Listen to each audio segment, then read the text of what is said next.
Mari Bapak Ibu, kita melanjutkan pembacaan firman Tuhan dari kitab Keluaran 18 ayat 1 sampai 27. Dan firman Tuhan. Kedengaranlah kepada Yitro, imam di Midian, mertua Musa, segala yang dilakukan Allah kepada Musa dan kepada Israel, umatnya, yakni bahwa Tuhan telah membawa orang Israel keluar dari Mesir. Lalu Yitro, mertua Musa, membawa serta Zipora, istri Musa, yang dahulu disuruh Musa pulang. Dan kedua anak laki-laki Zipora, yang seorang bernama Gersom, sebab kata Musa, aku telah menjadi seorang pendatang di negeri asing. Dan yang seorang lagi bernama Eliezer, sebab katanya, Allah Bapakku adalah penolongku, dan telah menyelamatkan aku dari pedang Fir'aun. Ketika Yitro, mertua Musa, beserta anak-anak dan istri Musa sampai kepadanya di padang gurun, tempat ia berkemah dekat gunung Allah, disuruhnyalah mengatakan kepada Musa, aku, mertuamu, Yitro, datang kepadamu membawa istrimu beserta kedua anaknya. Lalu keluarlah Musa menyongsong mertuanya itu, sujudlah ia kepadanya dan menciumnya. Mereka menanyakan keselamatan masing-masing, lalu masuk ke dalam kemah. Sesudah itu Musa menceritakan kepada mertuanya segala yang dilakukan Tuhan kepada Fir'aun dan kepada orang Mesir karena Israel dan segala kesusahan yang mereka alami di jalan dan bagaimana Tuhan menyelamatkan mereka. Bersukacitalah Yitro tentang segala kebaikan yang dilakukan Tuhan kepada orang Israel, bahwa ia telah menyelamatkan mereka dari tangan orang Mesir. Lalu kata Yitro, terpujilah Tuhan yang telah menyelamatkan kamu dari tangan orang Mesir dan dari tangan Fir'aun. Sekarang aku tahu bahwa Tuhan lebih besar dari segala Allah, sebab ia telah menyelamatkan bangsa ini dari tangan orang Mesir. Karena memang orang-orang ini telah bertindak angkuh terhadap mereka. Dan Yitro, mertua Musa, mempersembahkan korban bakaran dan beberapa korban sembelihan bagi Allah. Lalu Harun dan semua tua-tua Israel datang untuk makan bersama-sama dengan mertua Musa di hadapan Allah. Keesokan harinya, duduklah Musa mengadili di antara bangsa itu. Dan bangsa itu berdiri di depan Musa dari pagi sampai petang. Ketika mertua Musa melihat segala yang dilakukannya kepada bangsa itu, berkatalah ia, apakah ini yang kau lakukan kepada bangsa itu? Mengapakah engkau seorang diri saja yang duduk, sedang seluruh bangsa itu berdiri di depanmu dari pagi sampai petang? Kata Musa kepada mertuanya itu, sebab bangsa ini datang kepadaku untuk menanyakan petunjuk Allah. Apabila ada perkara di antara mereka, maka mereka datang kepadaku, dan aku mengadili antara yang seorang dan yang lain. Lagi pula aku memberitahukan kepada mereka ketetapan-ketetapan dan keputusan-keputusan Allah. Tetapi mertua Musa menjawabnya, tidak baik seperti yang kau lakukan itu. Engkau akan menjadi sangat lelah, baik engkau, baik bangsa yang beserta engkau ini. Sebab pekerjaan ini terlalu berat bagimu. takkan sanggup engkau melakukannya seorang diri saja. Jadi sekarang, dengarkanlah perkataanku. Aku akan memberi nasihat kepadamu, dan Allah akan menyertai engkau. Adapun engkau, wakililah bangsa itu di hadapan Allah, dan kau hadapkanlah perkara-perkara mereka kepada Allah. Kemudian haruslah engkau mengajarkan kepada mereka ketetapan-ketetapan dan keputusan-keputusan, dan memberitahukan kepada mereka jalan yang harus dijalani dan pekerjaan yang harus dilakukan. Di samping itu, kau carilah dari seluruh bangsa itu orang-orang yang cakap dan takut akan Allah, orang-orang yang dapat dipercaya dan yang benci kepada pengejaran suap. Tempatkanlah mereka di antara bangsa itu menjadi pemimpin 1.000 orang, pemimpin 100 orang, pemimpin 50 orang, dan pemimpin 10 orang. Dan sewaktu-waktu mereka harus mengadili di antara bangsa, maka segala perkara yang besar haruslah dihadapkan mereka kepadamu. Tetapi segala perkara yang kecil diadili mereka sendiri. Dengan demikian, mereka meringankan pekerjaanmu, dan mereka bersama-sama dengan engkau turut menanggungnya. Jika engkau berbuat demikian, dan Allah memerintahkan hal itu kepadamu, maka engkau akan sanggup menahannya, dan seluruh bangsa ini akan pulang dengan puas, senang ke tempatnya. Musa mendengarkan perkataan mertuanya itu, dan dilakukannya lah segala yang dikatakannya. Dari seluruh orang Israel, Musa memilih orang-orang cakap dan mengangkat mereka menjadi kepala atas bangsa itu, menjadi pemimpin 1.000 orang, pemimpin 100 orang, pemimpin 50 orang, dan pemimpin 10 orang. Mereka ini mengadili di antara bangsa itu sewaktu-waktu perkara-perkara yang sukar dihadapkan mereka kepada Musa, tetapi perkara-perkara yang kecil diadili mereka sendiri.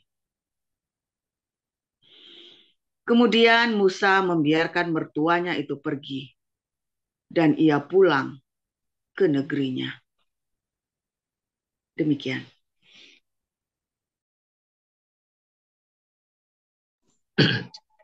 Silakan Ibu Sarma.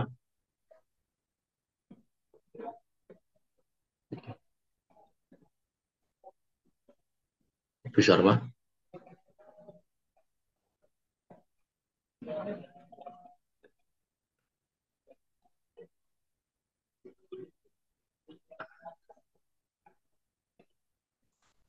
Bu Erida Tambunan, tolong diganti untuk Ibu Sarma.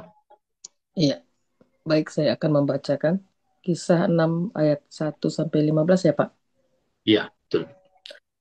Pada masa itu ketika jumlah murid makin bertambah, timbullah sungut-sungut di antara orang-orang Yahudi yang berbahasa Yunani terhadap orang-orang Ibrani. Karena pembagian kepada janda-janda mereka diabaikan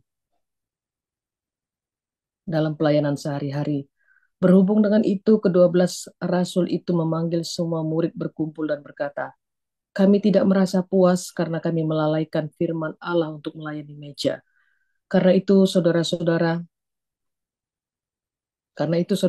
pilihlah 7 orang dari antaramu yang terkenal baik dan yang penuh roh dan hikmat, supaya kami mengangkat mereka untuk tugas itu, dan supaya kami sendiri dapat memusatkan pikiran dalam doa dan pelayanan firman." Usul itu diterima baik oleh seluruh jemaat. Lalu mereka memilih Stefanus, seorang yang penuh iman dan Roh Kudus, dan Filipus, Prokorus, Nikanor, Timon, Parmenas, dan Nikolaus, seorang penganut agama Yahudi dari Antioquia. Mereka itu dihadapkan kepada kepada rasul-rasul, lalu rasul-rasul itu pun berdoa dan meletakkan tangan di atas mereka. Firman Allah makin tersebar dan jumlah murid di Yerusalem makin bertambah banyak. Juga sejumlah besar imam menyerahkan diri dan percaya. Dan Stefanus yang penuh dengan karunia dan kuasa mengadakan mujizat-mujizat dan tanda-tanda di antara orang banyak. Tetapi tampillah beberapa orang dari jemaat Yahudi yang disebut jemaat orang Libertini. Anggota jemaat itu adalah orang-orang dari Kirene dan dari Alexandria bersama dengan beberapa orang Yahudi dari Kilikia dan dari Asia. Orang-orang itu bersoal jawab dengan Stefanus, tetapi mereka tidak sanggup melawan hikmatnya dan roh yang mendorong dia berbicara. Lalu mereka menghasut beberapa orang untuk mengatakan, kami telah mendengar dia mengucapkan kata-kata hujat terhadap Musa dan Allah. Dengan jalan demikian mereka mengadakan suatu gerakan di antara orang banyak serta tua-tua dan ahli-ahli Taurat. Mereka menyergap Stefanus, menyeretnya, dan membawanya ke hadapan mahkamah agama. Lalu mereka memajukan saksi-saksi palsu yang berkata, orang ini terus-menerus mengucapkan perkataan yang menghina tempat kudus ini dan hukum Taurat. Sebab kami telah mendengar dia mengatakan bahwa Yesus orang Nazaret itu akan merubuhkan tempat ini dan mengubah adat istiadat yang diwariskan oleh Musa kepada kita. Semua orang yang duduk dalam sidang mahkamah agama itu menatap Stefanus, lalu mereka melihat muka Stefanus sama seperti muka seorang malaikat. Demikian, Pak. Terima kasih untuk para lektor, Ibu Nerliana dan Ibu Erida Tambunan. Dan selanjutnya kita akan mendengar firman Tuhan dengan judul Kabar Baik dari Israel. Silakan, Mr. Paul.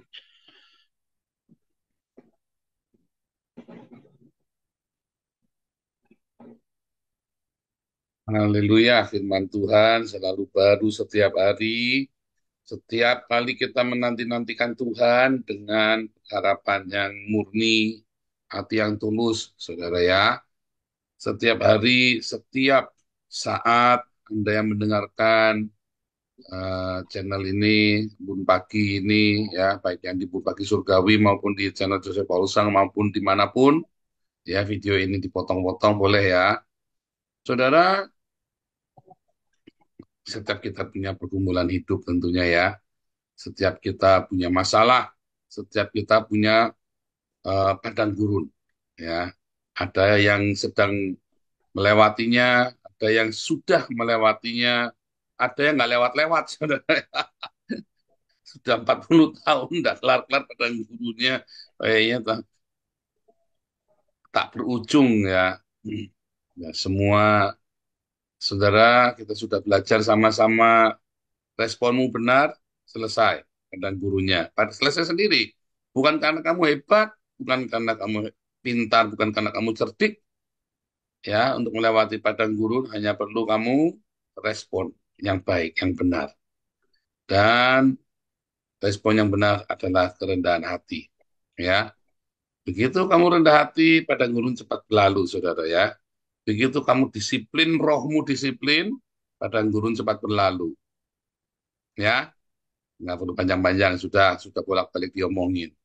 Ya, kalau harga dirimu masih dicicil, belum lunasi bayar, ya berarti kamu masih panjang padang gurunnya, saudara. Makin cepat-cepat lunasi bayar, padang gurun makin cepat selesai. Simple. Ketika lewat padang gurun, maka sampailah ke tanah Kanaanmu, tanah perjanjianmu. Apa tanah perjanjianmu? Tanah perjanjian saya adalah Eropa ini, Belanda ini tanah perjanjian saya, saudara. Kalau sudah di tanah perjanjian, jangan bikin rese, saudara ya. Tahu dirilah, ya. Kita sudah dikasih baik sama Tuhan, jangan tersinggungan. Ya, jangan ngurusin perkara-perkara sampah, saudara ya. Saudara, kita dapat kabar baik dari Israel, ya. Sudah kita nubuatkan dari tahun lalu, ya. Saya nggak mau cerita politik pagi ini, tapi Anda sudah tahu, yang kita nubuatkan tentang Israel, tentang Capres, Prabowo, dan banyak hal ya. Kita sudah nubuatkan dan semua terjadi persis sesuai dengan apa yang Tuhan taruhkan pada komunitas ini. tepat, semuanya sesuai dengan tuntunan Tuhan. Namun ada kabar lebih baik lagi, akan segera terrealisasi hubungan diplomatik Israel dengan Indonesia, saudara ya. Akan segera terrealisasi. Kalau itu benar-benar terrealisasi, maka akan menghalau semua kutub dari Indonesia, saudara. Bukan karena klinik, saya tidak percaya klinik-klinik ya, saudara ya. Tetapi adalah sebuah alasan yang sangat logis, ekonomis, ya realistis, ya. Bukan masalah cetak menak klinik, enggak ya, saudara ya. Dan itu akan segera, segera terjadi. Info sudah kita bicarakan dari tahun lalu, ya dari tahun lalu sudah kita bicarakan, sudah saya kasih tahu ke Anda semuanya, semua bukti-bukti A1-nya, dan ada tambahan banyak bukti lagi, saudara ya. Dan hari ini, eh, sebetulnya bukan hari ini ya, eh, kira-kira awal Februari ya, awal Februari atau pertengahan Februari lalu ya, kita dapat berita yang menarik dari Israel. Nanti kita akan bikin live-nya mungkin kalau nggak nanti malam, hari Selasa ya, kita bikin live-nya ya saudara ya. Update dari Israel. Luar biasa ya, bagaimana kita akan segera buka hubungan diplomatik ya. Dari mulai konsulat, dari mulai kantor dagang, konsulat, nanti berkembang menjadi kedutaan ya. Kita semua terus berharap yang terbaik buat hubungan Indonesia-Israel, sehingga kita semua mendapatkan manfaatnya, saudara. Dan, dan saudara yang luar biasa, bagaimana berkat-berkat Tuhan dicurahkan dalam komunitas kita, sehingga kita membutuhkan banyak sekali pengurus, kita butuhkan aktivis, ya, untuk aktif di dalam, bukan aktivitasnya, tetapi bagaimana kita bisa saling melayani di dalam komunitas. Nah, di dalam saling melayani di dalam komunitas, maka kita bisa berlatih setiap hari, melatih besi menajamkan besi, manusia menajamkan manusia. Yang penting ketika kita beraktivitas, berinteraksi, jangan tersinggungan. Ya, harga diri harus sudah lunas dibayar. Kalau belum lunas dibayar, bayar tapi nyicil, ya kamu pasti tersinggungan. Nanti kamu mati ditanyain, udah lunas belum cicilannya? Bukan cicilan motor, cicilan harga dirimu, saudara. Bukan cicilan motornya, cicilan harga dirimu sudah lunas belum? Ya, harga dirimu berapa sih? Harga murah saja masih dicicil, saudara. Mau ya beli kontan, ya. Hargamu sudah lunas dibayar. 1 Korintus berapa? Di malam. Ayo, dibaca itu loh. Hargamu sudah lunas dibayar. Ya, hargamu sudah lunas. 1 Korintus 6 ayat 20. Bunyinya bagaimana?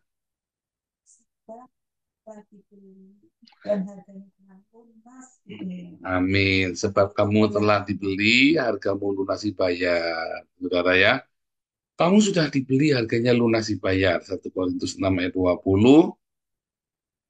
Maka di dalam berinteraksi kamu harus, ya, dengan sikap hati apa, saudara? Sorry, sudah lunas. Kalau kamu masih dicicil ya karepmu, saudara.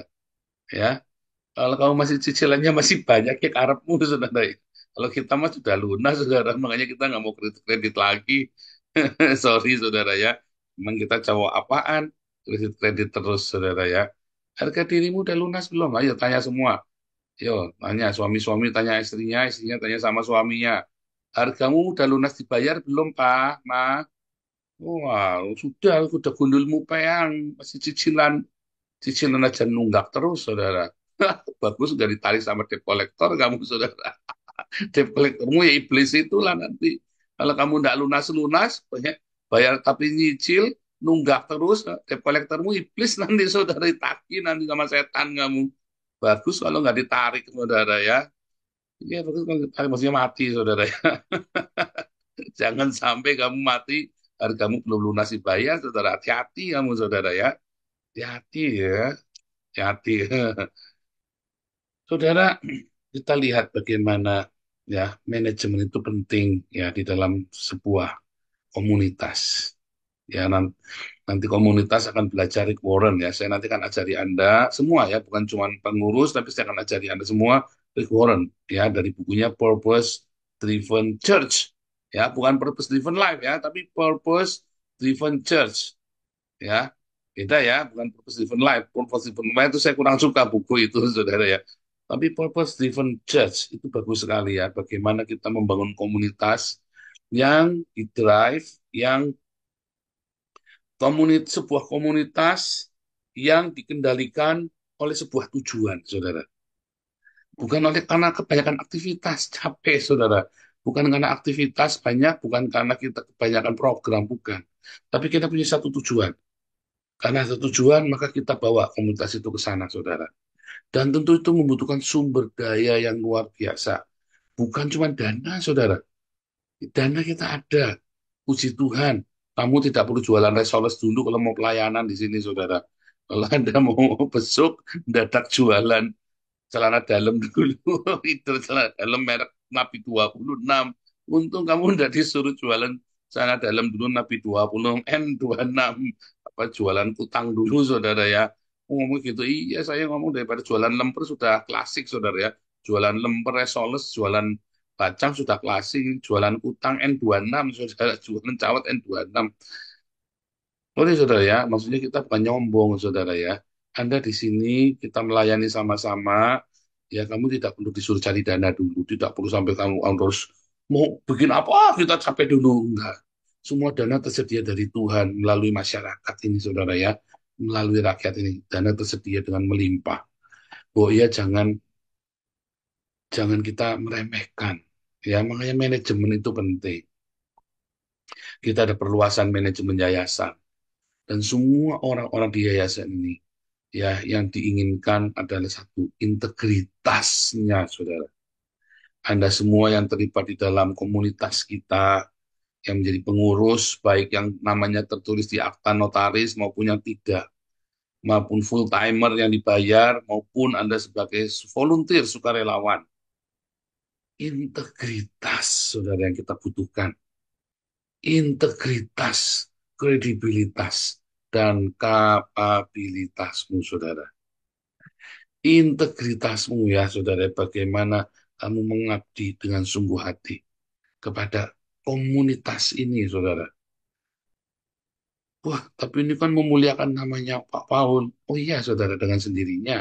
Oh, YouTube-nya aja namanya Joseph Paul Sang, saudara, lagi mana? Saya juga nggak bermaksud begitu, ya kan? Kita kan juga nggak bermaksud begitu. Tiba-tiba saya mendadak tenar dan saya melihat ada kesempatan ya kita membangun komunitas ini. Tetapi bukan nama saya yang dipermuliakan, saudara ya. Karena pada kenyataannya ya kita tahu ya ini adalah bukan masalah nama Tuhan dipermuliakan, bukan. Ini untuk kebaikan kita bersama, saudara. Nah, kalau kamu hanya gara-gara lah nanti nama si Paul yang terkenal, terus kamu nggak mau nolong sesamamu, ya itu pilihanmu juga, saudara ya. Ya aku bisa nolong orang lain, ya terserah. Ya kan, kamu bisa menolong orang lain tanpa komunitas ini. Ya nyatanya banyak yang kejeblos, sudah terbukti. Nah itu kasusnya Rasi itu, ya hampir 100 juta itu orang Kristen banyak ketipu itu ya. Murtadin abal-abal yang jadi Islam lagi itu kan. Murtadin baru seminggu dibaptis sama grupnya bom-bom, balik lagi, saudara ya. Makanya bergabungan dengan komunitas ini. Kenapa? Karena kita semua akuntabilitasnya jelas. Ya, kita sangat hati-hati, prudent. Kita bergerak dengan prudent, saudara. Hati-hati. Ya, kita selalu melihat. Ya, kenapa Tuhan tempa saya sebagai gembala Anda? Saya ditempa dengan berbagai macam hal yang jahat, hal yang tidak baik, saudara. Saya ditempa dengan berbagai macam intrik, kebusukan-kebusukan, ya. Makanya saya prudent, saudara. Saya hati-hati. Saya ngebayangin saya orang jahat. Dan saya membayangkan kalau orang itu jahat bagaimana. Bukan terus ini kalau dia jahat bisa kita ini itu namanya sombong. Saya tahu saudara rasanya jadi orang jahat seperti apa, otak kriminal, the criminal minds itu seperti apa. Saya ngerti saudara. Makanya kita kelola komunitas ini dengan prudent, dengan cinta supaya jangan nanti gegeran di belakang. Kita gegerannya di depan, tidak benci, tidak dendam. Tapi kalau gegeran di belakang bisa bunuh-bunuhan, saudara. Ya, makanya komunitas ini harus dikelola dengan integritas yang tinggi, dengan hati yang tulus dan murni. Apapun masalah yang sedang kamu hadapi, ya, begitu masuk dalam komunitas, kita melayani di dalam komunitas, tanggalkan semua intrik politik, masuklah di dalam ketulusan hati, masuklah di dalam integritas yang tinggi, saudara. Ya, tanggung jawabkan semua aktivitas dan laporan keuangan. Ada integritas, saudara ya. Jangan menyepelekan. Karena tanggung jawab sekecil apapun yang Anda pikul, walaupun cuman jadi pembaca doa di embun pagi, doamu itu menyembuhkan yang sakit, doamu itu berkuasa. Kamu tidak tahu malam ini orang lagi mau bunuh diri, tiba-tiba dengar doamu, dan dia mengurungkan niatnya nggak jadi bunuh diri. Kamu nggak ngerti, saudara. Saya pernah ngalamin masa putus asa pengen bunuh diri. Ya, saya cari channel Kristen, ya, yang jam 4 pagi cuman nggak ada, cuman ada si Romeo Sahardian, saudara. Saya cuma dengar Romeo Sahardian itu saja. Disitulah saya mulai senang pakai apa namanya dengan budaya Yahudi dan Ibrani, saudara. Walaupun saya nggak ngerti yang dia ngomong, saudara ya. Saya nggak ngerti yang dia ngomong, tikun olam apa segala. Saya baru ngerti sekarang, saudara ya. Itu satu-satunya channel yang buka jam 4 pagi waktu itu sudah saya dengarkan dari sebuah radio itu ya. Aduh, itu saat pagi-pagi itu lagi orang mau bunuh diri, saudara. Makanya Anda jangan meremehkan ketika Anda disuruh baca doa. Waktu doamu dipanjatkan, ada orang mau bunuh diri, tidak jadi itu, saudara. Dengar doamu. Ya, jadi sekecil apapun menurutmu itu hal yang remeh. Lakukan dengan segenap hatimu, dengan integritas. Mungkin kapabilitas belum nyampe, kredibilitas belum, tapi integritas itu kita semua punya, saudara. Integritas itu kita semua bisa bangun. Masalah kapabilitas itu mahal, kamu kudu latihan, kamu kudu sekolah, kudu belajar, kudu training, kudu segala macam. Tapi integritas itu bisa kamu bangun setiap hari dengan kedisiplinan dan apa dedikasi yang tinggi, dengan rasa memiliki, bukan kemilikan, tapi rasa memiliki bahwa ini untuk kita, ya bahwa ini bukan untuk Joseph Paulusan, bukan untuk kemuliaan namanya Nabi ke-26, so jauh karena dari itu. Tapi ini semua untuk apa saudara? Untuk kita saling membantu supaya jangan ada orang miskin di tengah kita. Nggak usah muluk-muluk demi kemuliaan Allah. Aku sih saudara, ya, supaya kita bisa saling membantu. Walaupun ketika kemudian kita semua saling memberkati, dengan sendirinya nama Tuhan dimuliakan, saudara. Tapi nggak usah sok-sok jual memuliakan nama Tuhan.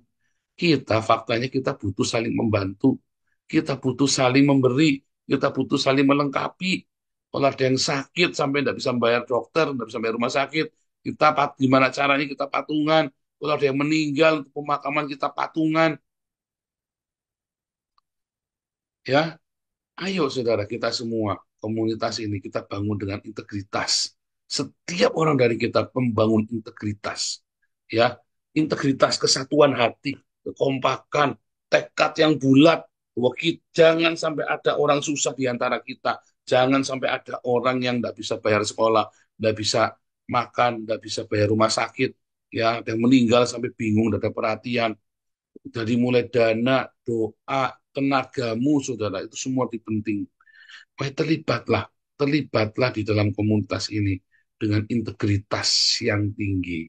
Karena ketika kamu setia, ada integritas di dalam pelayananmu, Tuhan akan tambahkan lagi, saudara.